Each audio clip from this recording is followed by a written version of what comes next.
এই যে president Ebrahim Raisi মারা গিয়েছে, বাহ, পারে না খালি জান্নাতে ঢোকায়া তালা মাইরা চাবিটা নিয়ে আসতে। বাংলাদেশে শিয়ার সংখ্যা এখন প্রায় কোটির কাছাকাছি। ভাবতে পারবেন এটা? মানে লাখ না, বিশেষ করে বেদাতীদের একটা অংশ ওরাও নিজেদের অজান্তে শিয়া হয়ে আছে।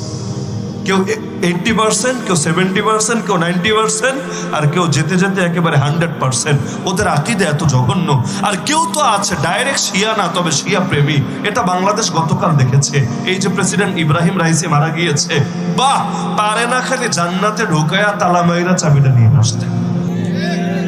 আরে যারা কট্টর শিয়া হিসাবে সারা জীবন সকলের কাছে স্বীকৃত, পরিচিত, বরিত, তার অতীত ইতিহাস যার ব্যাপারে সাক্ষী, খামেনি, সেই রুহুল্লাহ খামেনির যে সে যে একেবারে নিকটের লোক, তো সে আয়াতুল্লাহ খামেনির নিকটের লোক